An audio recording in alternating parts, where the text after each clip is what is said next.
All right, let's continue. I want to look at Ecclesiasticus 22 and verse 20. Now we'll look at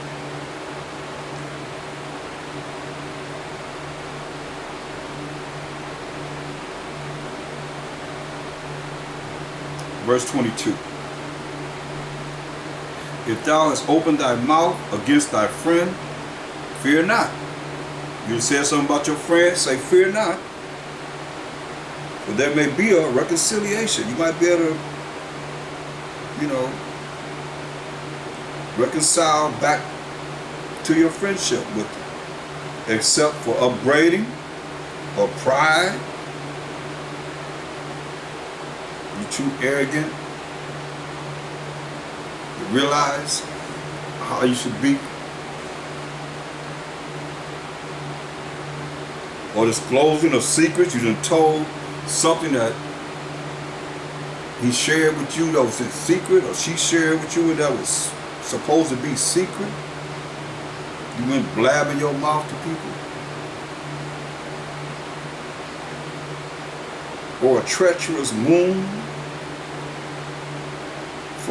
For these things, every friend will depart. Every friend will leave you.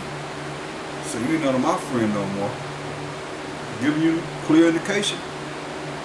What works and what doesn't work, people. Jump down to verse 25. I will not be ashamed to defend a friend. Neither will I hide myself from him. See, I will not be afraid to defend a friend. A real friend not gonna hide himself from you. But don't do like Job's friends doing. If you do come around. And if any evil happen unto me by him, everyone that heareth it will beware of him. See, you standing up for your friend, and then evil come behind what your friend do to you. So everybody gonna hear of him. Everybody gonna hear of him. It's all here. You want to know? All the answers are in the Bible. Ecclesiasticus 27, 16. Whoso discovers secrets loses his credit, and shall never find friend to his mind. Hear that? You want to know everybody's secrets? Somebody's like, don't tell them. They'll tell, bro. They'll be telling everything they know. Remember the Most High said, let it die with you. You ain't going to burst.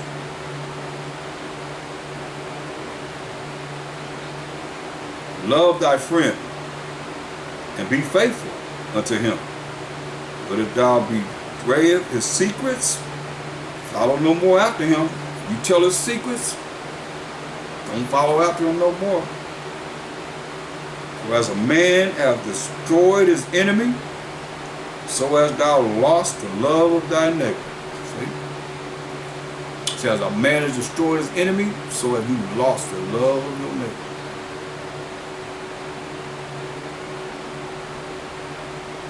As one that letteth a bird go out of his hand, so hast thou let thy neighbor go, and shalt not get him again. You won't get him again. He's through with you. I'm finished with him.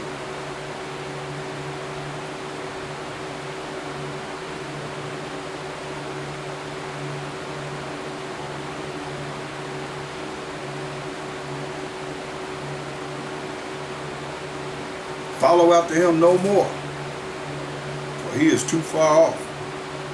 He is as a roe escaped out of the snare. He's like a deer escaped out of the snare. He gone. Parted from you. I'm nothing to do with you no more.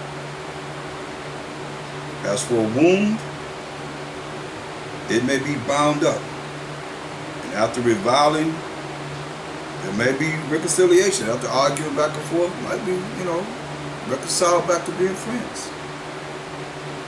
But he that bewrayeth secrets is without hope. There ain't no hope for you.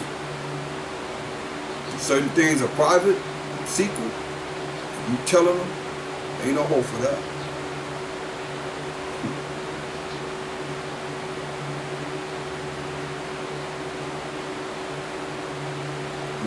He that winketh with the eyes worketh evil. It's not winking at you. That's say they worketh evil. And he that knoweth him will depart from him. But you ain't going to depart from him. That's normal here. This world, winking of the eye. He that winketh with the eyes worketh evil. And he that knoweth him will depart from him. And thou art present, he will speak sweetly. You in his face, he going to speak sweetly. No smooth words. And will admire thy words. Be tuned all into whatever you say.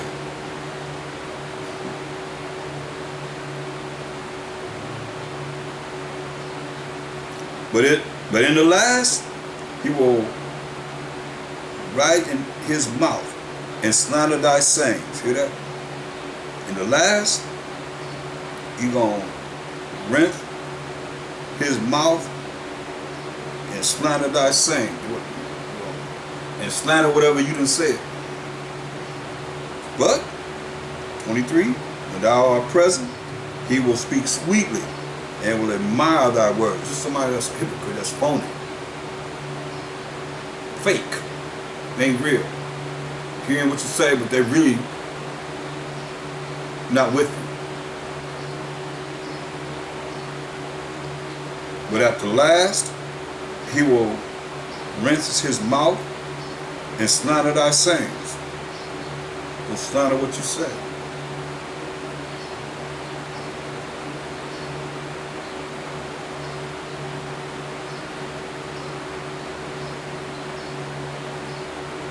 I have hated many things, but nothing like him. The Most High will hate him. Hear that? The Most High will hate him. What's he say? He said, I have hated many things, but nothing like him. But the Most High will hate him. The Mashiach El-Shai gonna hate him. Whoso causes a stone on high, casts it on his own head. And a deceitful stroke shall make wounds. Lying and so forth. Lying, a lot of times lying hurts. More people have died by the tongue than the sword. Look at hold that. Look at Ecclesiastes 28 and 18. Many have fallen by the edge of the sword, but not so many as have fallen by the tongue. Of what people have said. That's serious.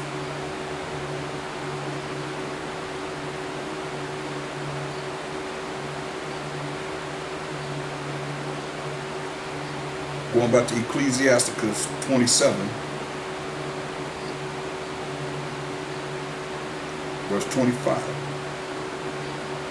Whoso causes a stone on high, casts it on his own head, and a deceitful stroke shall make wounds. When you lying on somebody, you're going to wound just like wounding. Like I say, more people have died by the tongue than the sword. You bring wounds about. Whoso diggeth a pit shall fall therein. You got a trap for somebody, you're going to fall right in it yourself. And he that setteth a trap shall be taken therein. He that worketh mischief, it shall fall upon him, and he shall not know whence it cometh. But the Most High said he hates you. So when you set a trap, that trap gonna fall on your own head. And one of your family members, somebody you love, or something you trying to do, it's gonna fall on your own head. He's gonna get you.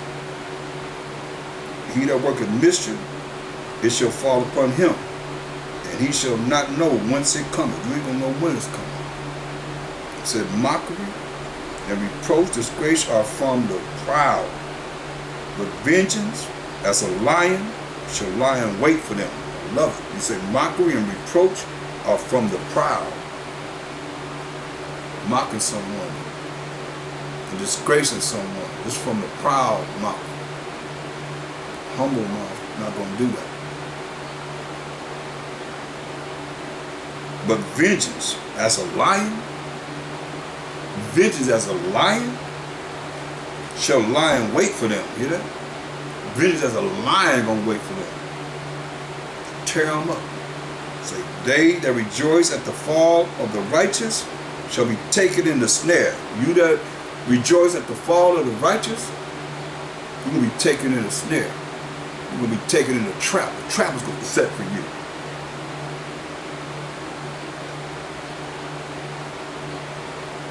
And anguish shall consume them before they die. Hear that? Anguish. You're going to be so angry, you're going to consume them before they die. Malice, which is anger without a cause, ain't got a reason to be angry. And wrath, even these are abominations. And the simple man shall have them both. Hear that? The simple man going to have malice and wrath against his brother. An Israelite. And a sinful man shall have them both. That's not right. That's transgressing the laws of the Most High. Let's look at Ecclesiastes 29 and 10. I hope y'all getting this. Ecclesiastes 29 and 10. Say, lose thy money for thy brother and thy friend, and let it not rust under a stone to be lost. Say, lose your money with your brother and your friend, and don't let it rust. And don't let it rust under a stone to be lost. The Most High put a hole in your bag of money. In the fall, that's where you're supposed to use your money to your friend. Israel gave up all kind of money to the churches and become a Hebrew Israelite and act like you don't have to do anything, like it's all free, like it's no expenses. We done paid tithes and gave up your last bit of monies and didn't get nothing out of it. Still ask questions, can't answer them, because you're still thinking about how you learn whatever you learn in the church, which is not dealing with precept upon precept. We just dealing with friends right now, just from what Job is dealing with in his hell. Dealing with friends is not uplifting him, but bringing him down, trying to bring him down more, putting their foot on him, and his own servants and the little children vexing him, mocking him, and so forth. That's where it is, y'all. This man had everything. He was rich as ever. Not as any of us as Israelites. Beyond all that we can look and see that we have. He was the greatest man of the East. Which one of you out there can say that about yourself? You see what he did to them? Oh yeah. Just continue. Ecclesiasticus 37 and 1. Every friend said, I am his friend also. I'm his friend also. But there's a friend which is only a friend in name. Yeah. He's only a friend in name. You know him, you know his name, that's about it. About knowing something about him, ever been around him, never been around him, don't know how he lived, don't know what's going on after the book is closed at all. Don't talk to him, not communicating with him, they don't know nothing about you. Is it not of grief unto death when a companion and friend is turned to an enemy? That's hurtful. That's what Job, you see what he said? I mean, you have to see and feel from what it is that we're going over, how he had to feel. He living high on the hall, rich, and still observing the commandments of the Most High. Look at Job 19 and 2. He said, how long? Job 19 and 2. He said, how long? We can look with Job so you can just keep that open. He said, how long will you vex my soul and break me in pieces with words? So these 10 times have you reproached me. These 10 times have you disgraced me. Reproach me and disgrace me. ye are not ashamed that ye make yourselves strange to me. See? That's the so-called friends. I was like, say, man, I thought I knew you, but dang, man, y'all acting like we know was buddies, man. We never was friends. Ecclesiastes 37. Verse 2. Is it not a grief unto death when a companion and friend is turned to an enemy? A wicked imagination which cometh thou in no cover the earth with the sea?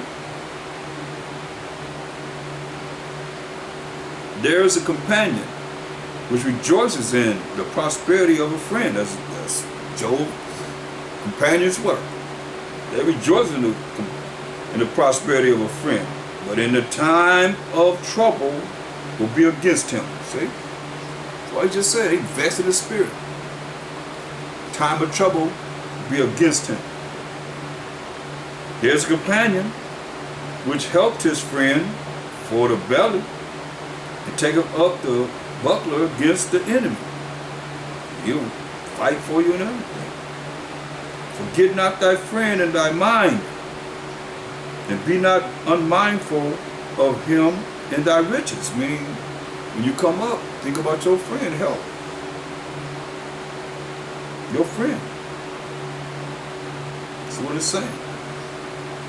Go to Ecclesiastes 40 and 23. Verse 23. Ecclesiastes 40:23. A friend and companion never meet amiss, but above both is a wife with her husband. Hear that? A friend and a companion never meet amiss. You know, in unrighteousness. But above both is a wife with her husband. That's in order. The wife with her husband, she's in order. He's in order, loving her, she's loving him, according to the laws of the Most High. That's what works.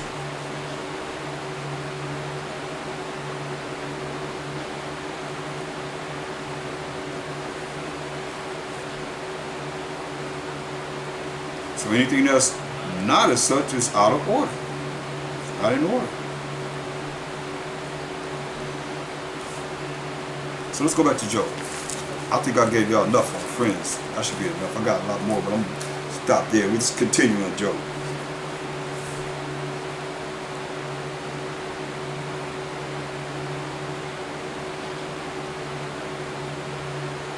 Job 19:19. He said, all my inward friends abhorred me, hated me. They'll be my boys, my friends. They said they hated me.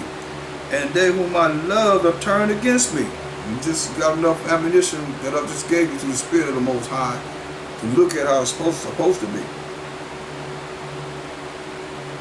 My bone cleaveth to my skin and to my flesh. I am escaped with the skin of my teeth. Have pity upon me. Have pity upon me, O ye my friends, for the hand of the Most High have touched me. We know that hand of the Most High is who? Satan, on the left side. Hear what he said? He acknowledged it up there. Well, you want? That's why Satan said, what? Put forth thine hand, and I'll have Job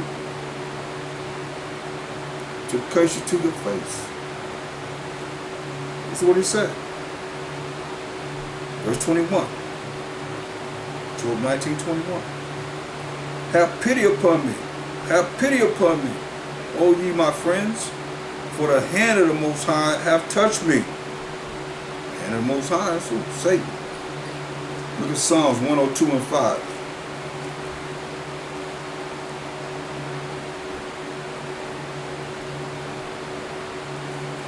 Psalms 102 and 5. By reason of the voice of my groaning, my bones cleave to my skin. It was hurting. When you in that bad of shape, holes from the top of his head to the bottom of his feet, he said, by reason of the voice of my groanings, my bones cleave to my skin. It's hurting in the hurt situation, man. Look at Psalms 55. Psalms 55.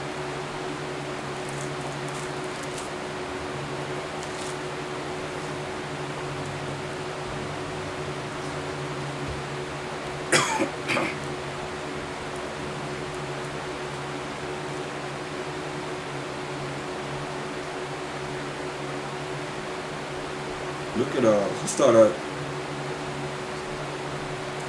verse 11.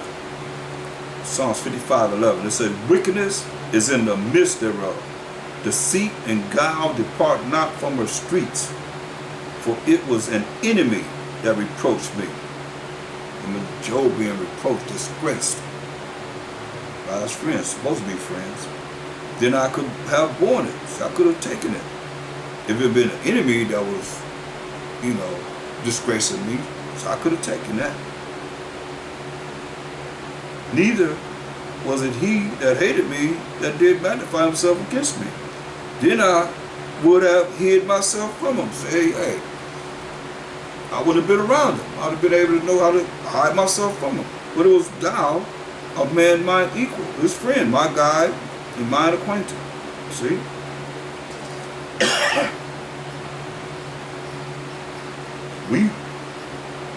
We took sweet counsel together and walked into the house of the Most High in company. See? And that's how it was with Amashak, Yahweh, and Judas. Man. It's scary.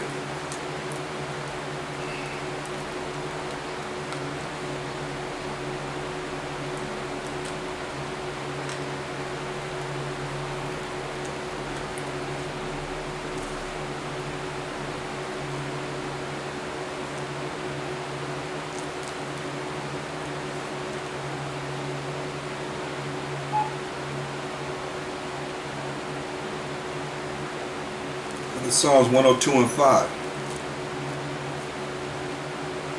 How Job is looking at his friends. Vexing them, not lifting them up, making them feel bad, worse than the other. He already in bad shape, hurting.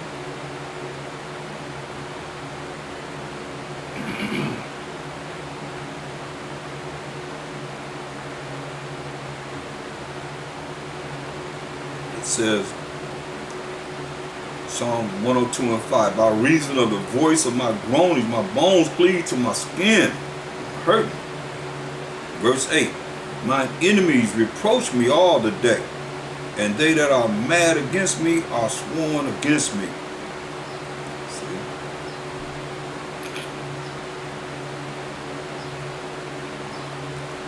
See? Verse 10, because of thine indignation, most indignation, and thy wrath, and the Most High's wrath. But thou hast lifted me up, made him rich, and cast me down. See?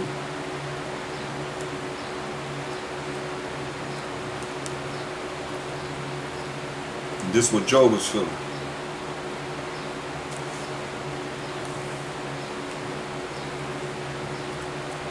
Psalm 69 and 26. This could be any of us, feeling the same or going through the same thing at any time in our life. Don't think you exempt.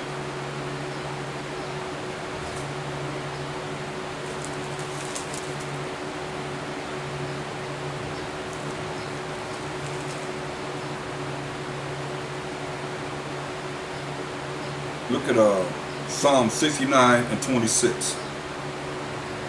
Psalm 69 and 26.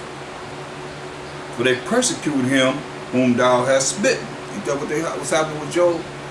He going through all kind of persecution with his friends. The Most High smitten Job. And they talk to the grief of those whom thou hast wounded. There it is. So let me say they vexing him with their words. Read it again.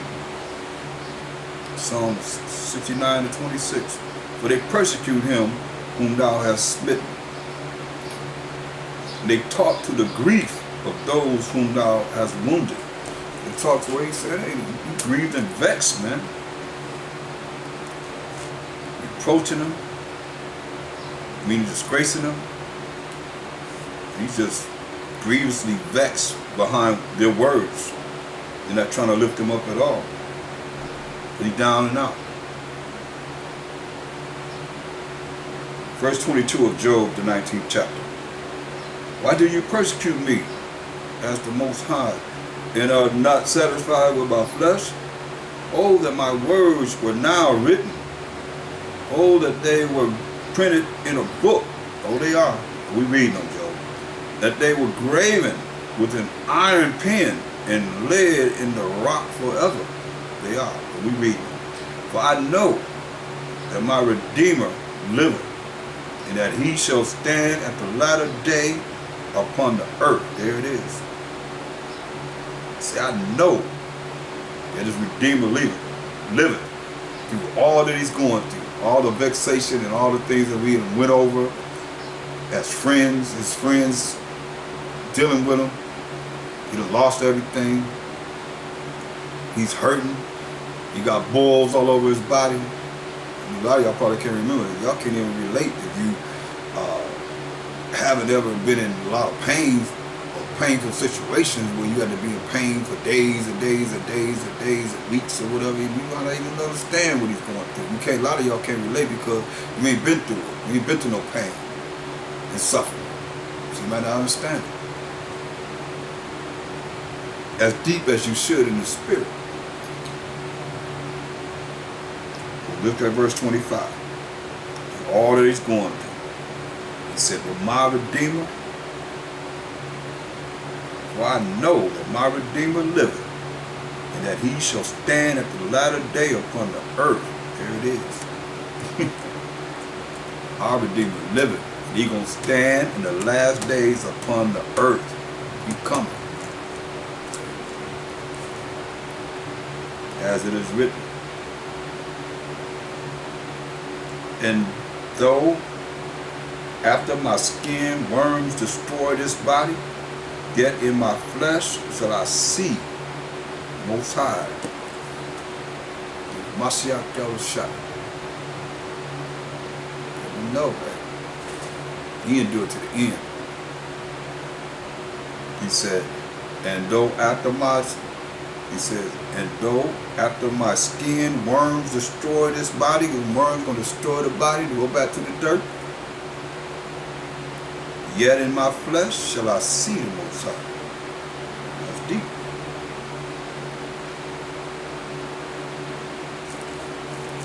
Look at Psalm 17 and 15 verse.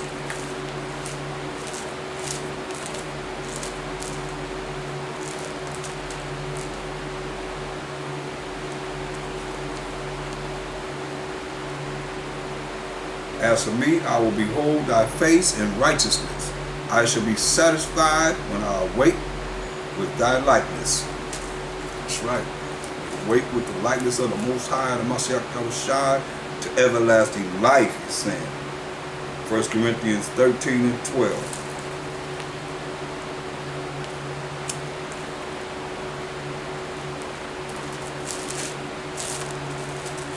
1 Corinthians 13 and 12.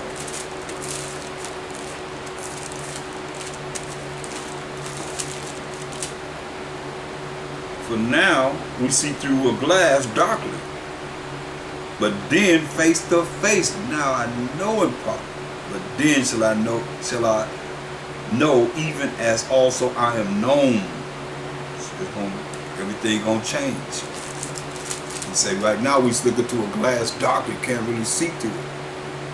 And we can't see how beautiful the kingdom gonna be. He said now we see through a glass darkly. But then face to face with the Most High, Mashiach Yahushua. Now I know in part, but then shall I know even as also I am known. Look at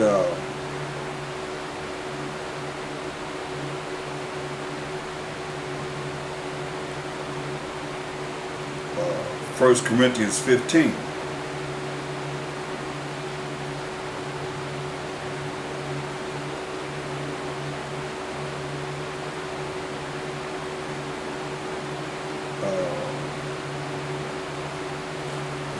to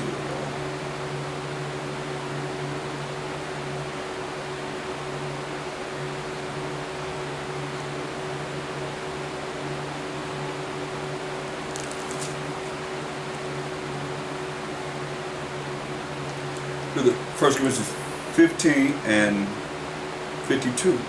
Well, 51. Behold, I show you a mystery. This is something that's unknown. We shall not all sleep. I mean, everybody not going to die, but we shall all be changed. That's what he's talking about, that change. We all going to be changed. In a moment, in the twinkling of an eye, at the last trump, for the trumpet shall sound, and the dead shall be raised incorruptible. That's immortality. Eternal life, living forever and ever and ever. Righteously. The dead going to be raised incorruptible, and we shall be changed. But this corruptible, meaning this mortal body, fleshly body, must put on incorruption. A body that's thoroughly without sin. That's why we all going to be righteous, most our will. For this corruptible must put on incorruption, and this mortal must put on immortality. See? That's why I say, hey, a worm's going to eat up this body. But I got a body. When my change comes, it's going to last forever and ever. Verse 54, so when this corruptible shall put on incorruption, and this mortal shall put on immortality, living forever, then shall be brought to pass the saying that is written, death is swallowed up in victory. O death, where is thy sting? O grave, where is thy victory? The sting of death is sin, and the strength of sin is the law. But thanks be to the Most High, which giveth us the victory through our power, Mashiach Yahushua, through his precious blood, Israel, that was shed for Israel, Acts 5:31. Therefore, my beloved brethren, be ye steadfast, unmovable, always abounding in the work of the Most High, for as much as you know that your labor is not in vain by Hashem Mashiach Yahushua. Got to be working in this. Got to work to receive it. It's not something that's just given. Say the righteous scarcely going to be saved. So that's what he's talking about. That incorruptible body. That's why you look at 2 Corinthians 5 and 1.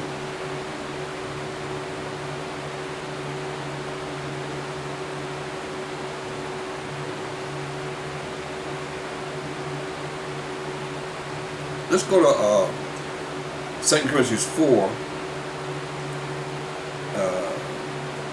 and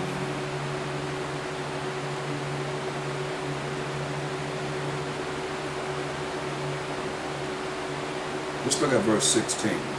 For which cause we faint not, but through our outward, but though our outward man perishes, Job was saying, the worms eat it up, he died, the worms eat it up. Yet the inward man is renewed day by day. You see, the outward man perishes, we change, be born again, become a new creature in righteousness, keeping the law, statutes, commandments of the Most High, and having faith in the Mashiach Yahushua. That's how our inward man is changed or renewed day by day. You get better and better. You don't stay the same, you get better and better. You look to get better. For our light affliction, which is but for a moment, to a day to the Most High is 1,000 years. So our light affliction is but for a moment, working for us a far more exceeding and eternal weight of glory. We've been reading about while we look not at the things which are seen, we don't look at the things that we see here, that you can see with your naked eye in this wicked world, but at the things which are not seen. Those things that are not seen. See, we got to have an imagination to see the past, the present, and the future in a little glimpse of what the Most High has showed us of the kingdom. But we know that it's promised to we the 12 tribes of Israel. And the nation's going to be joined with us as servants and handmaids. Just like they do, you're serving a handmaid right now to whatever kingdom you're in now. It says, only this kingdom going to be righteous Ain't gonna be all the wickedness that you see in this world happening.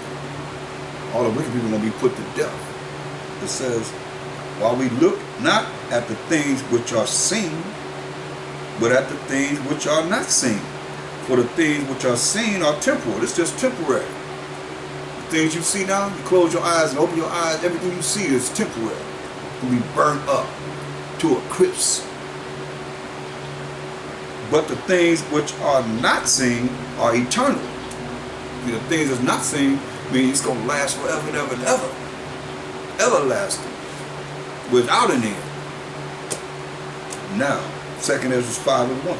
For we know that if our earthly house, or this tabernacle, were dissolved, we have a building of the Most High, an house not made with hands, eternal in the heavens. This is what he's talking about. This is what Job is talking about. We got a building, our body, that the Most High going to put on the spirit that you have. If you're righteous. That's what he's saying. For in this we groan earnestly, desiring to be clothed upon with our house, which is from heaven, from the Most High, our body that's from the Most High. If so be that being clothed, we shall not be found naked. You won't be exposed to sin. You'll be righteous in his eyes. For we that are in this tabernacle, or this body, do groan, being burdened.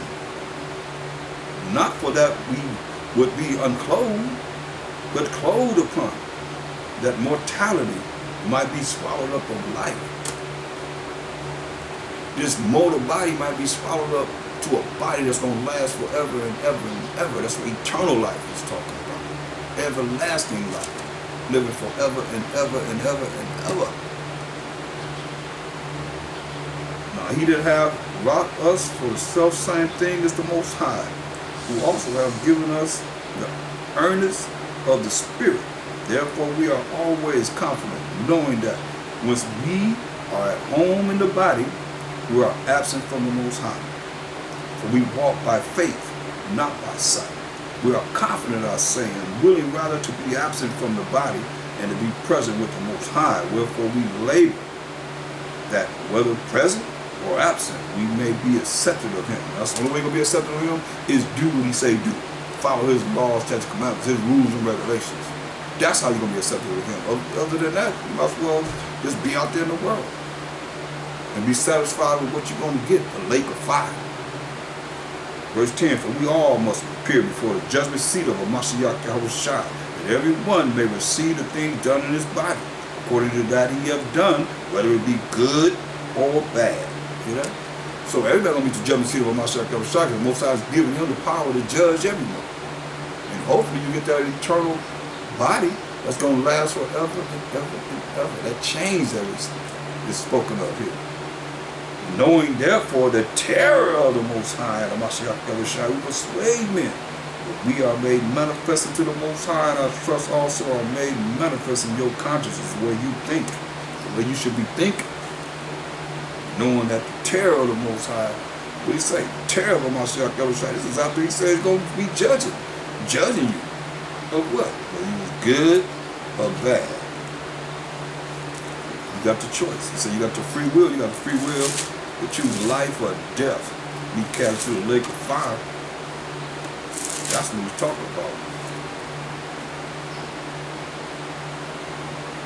Job 19.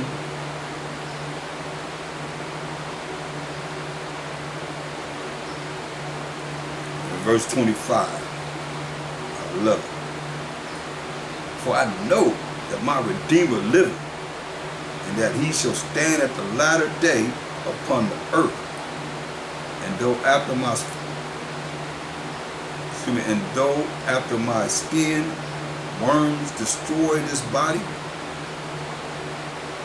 yet in my flesh shall I see the Most High, like I just showed you, through the precepts, whom I shall see for myself, and mine eyes shall behold, and not another, though my reins be consumed within me. I don't know which way that goes. Though my reins be consumed within me, but ye shall say, why persecute we him? seeing the root of the matter is found in me? Be ye afraid of the sword, for wrath bringeth the punishments of the sword, that ye may know there is a judgment. See? That's why Mashiach said it. Matthew 10:34. There is a judgment. That's why he said this.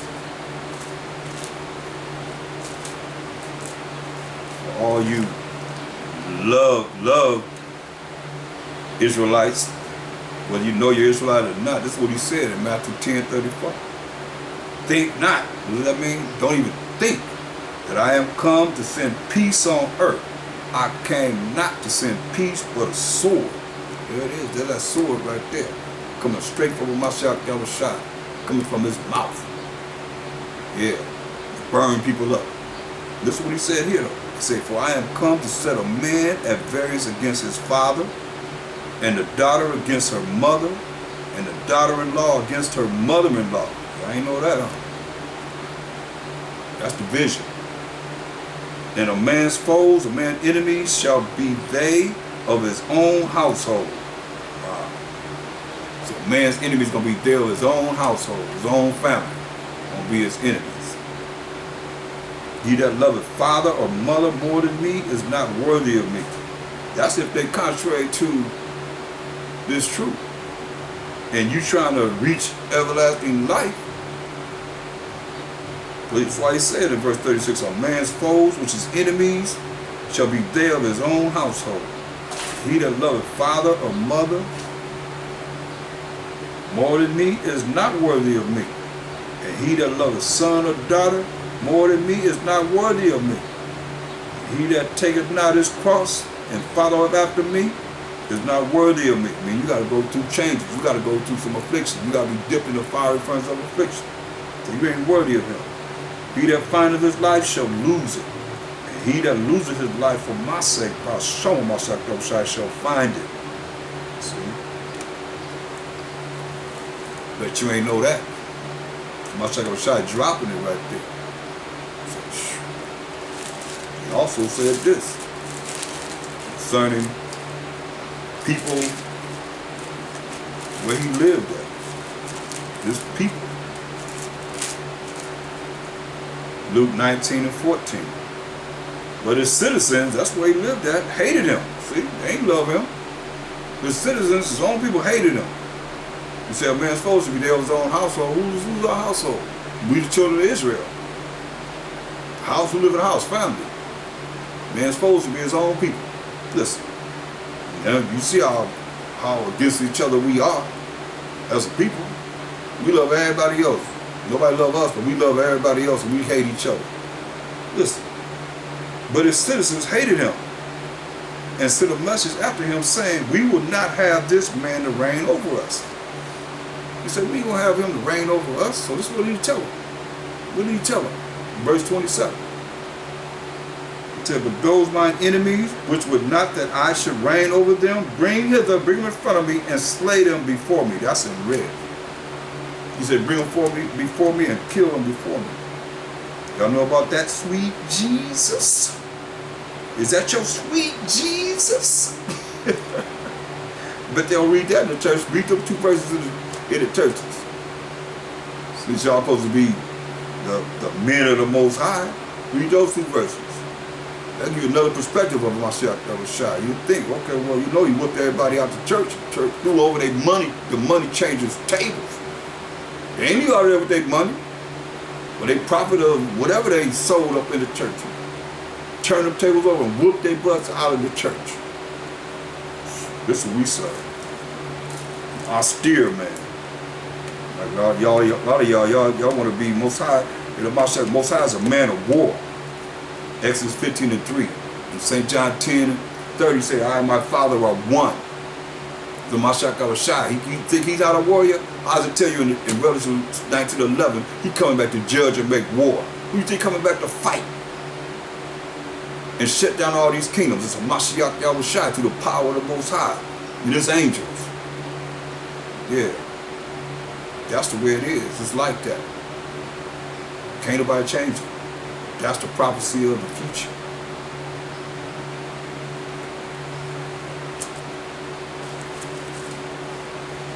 back to Job.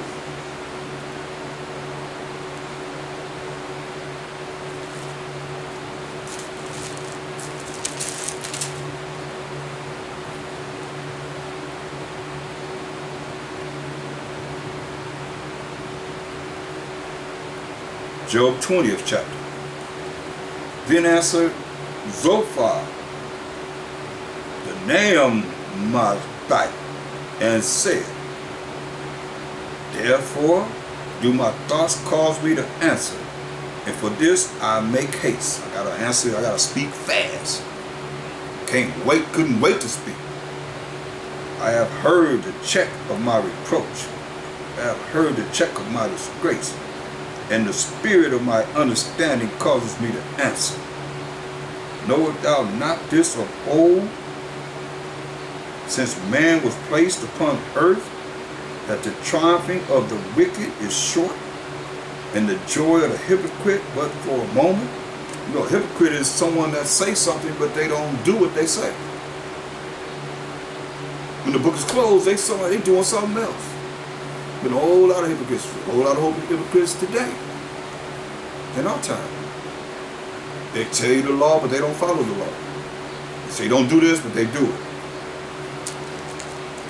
But the triumph of the wicked, last I read, Job 9:24 says, the earth is given into the hand of the wicked. The wicked, cover the faces of the judges thereof. If not, where and who is he? And Mashach Abishai coming to judge and make war. He told the 12 apostles they're going to sit on 12 thrones judging the 12 tribes of Israel. And we're going to judge everyone, even angels, as the children of Israel. Those that are the elect, 144,000 men, 12,000 from each of the tribes of Israel. We're going to judge angels, it says in 1 Corinthians 6, 1 down. So it's very important that you look at this and understand what it's saying here. It says, knowing, verse 4, Job 20 and 4, knowest thou not this of old, since man was placed upon earth, that the triumphing of the wicked is short, and the joy of the hypocrite but for a moment? It say, though his excellency, give you an idea of the wicked, mount up to the heavens. The heavens. What's that talking about? The sky, the ozone layer, the firmament, and space. He's up in space. Got a space station up there in space. The heavens. And his head reached unto the clouds, see? Yet he shall perish forever like his own dung. That's the end result. Yet he shall perish forever like his own dung. That's dung is boo-boo, doo-doo, whatever. They which have seen him shall say, where is he? He shall fly away as a dream, and shall not be found. Yea, he shall be chased away as a vision of the night. The eye also which have saw him shall see him no more. Neither shall his place any more behold him. Still with that. He said, yet he shall perish forever like his own dung, verse 7. They which have seen him shall say, where is he? I mean, he will be gone. So we got to look at this. How is this? How is this going to happen? How is it that this kingdom, so glorious of a kingdom, of all kingdoms, no kingdom has been like America. How they that see him going to say, hey, where is he? He's gone away like his own boo-boo that you flush down the toilet. That's the analysis of the Most High, how he's bringing it. Take it or leave it. That's what it say. Dung is boo-boo. Take it or leave it. You got to take it because it's written. Let's look. Let's look at it. Giving you an idea of how you gonna be destroyed, how you gonna be taken away with the eye that seen him shall see him no more. Now look at this. Go to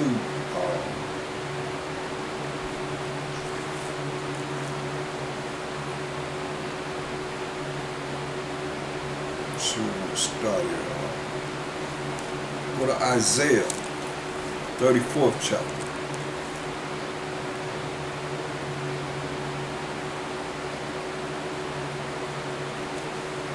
Just keep in mind, all this is prophesied. Isaiah 34, I'm going to read verse, matter of fact, but never, I have it memorized. It says in the Zondervan Compact Bible Dictionary, it says Edom. It says Edom figures prominently in the prophetic scriptures as a scene of great future judgment. She is the only neighbor of the Israelites that's not given any promise of mercy from the Most High. It says, see Isaiah 34, 5 and 6. Okay, so let's look at it. Isaiah 34 and 5. This is what the scholars have given us to look at, because most of you probably don't know because you don't have the Zondervan Bible Dictionary. You have whatever dictionary you have. You don't know what to look for, so here it is, you know. It says it right there.